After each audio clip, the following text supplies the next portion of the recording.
नवरात्रोत्सव सुरू होतोय आणि नवरात्री म्हटलं की बऱ्याच जणांचे उपवास असतातच. कोणी निरंकाळ उपवास करतं तर कोणी फराळ खाऊन.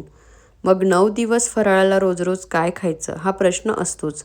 चला तर मग आपण नवरात्री उपवास स्पेशल सिरीज करूया आणि त्यामध्ये 9 दिवस 9 वेगवेगळे उपवासाचे पदार्थ बनवूया. Hello everyone, welcome back to the new recipe. तर आज आपण खूप सोपी, झटपट आणि उपवासाला एकदम परफेक्ट अशी साबुदाणा खिचडी बनवणार आहोत. इथे मी 2 कप साबुदाणा घेतलाय. तो स्वच्छ धुवून घेतला आणि त्यात मग दही घातलं आणि थोडंसं पाणी घालून ओव्हरनाईट भिजवून घेतलेला आहे.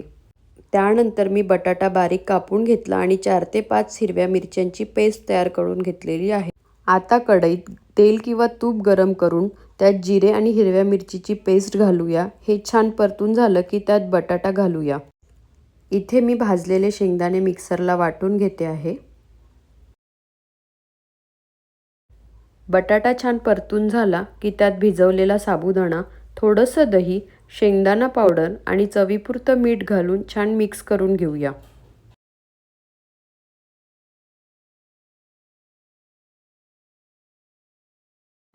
आता हे झाकण ठेवून फक्त 2 ते 3 मिनटं मंद आचेवर वाफ काढून घेऊ.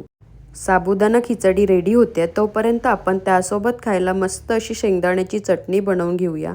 त्याकरता मी इथे शेंगदाणा, दही, मिरची, जिरे पावडर सगळं मिक्सरला वाटून घेतलं आणि त्याला तडका मारून ही मस्त अशी चटणी तयार करून घेतलेली आहे. तुम्ही बघू शकता आपला साबुदाणासुद्धा तयार झालेला आहे. आता आपण सर्व करायला घेऊया. ही साबुदाणा खिचडी आणि त्यासोबत मस्त अशी शेंगदाण्याची चटणी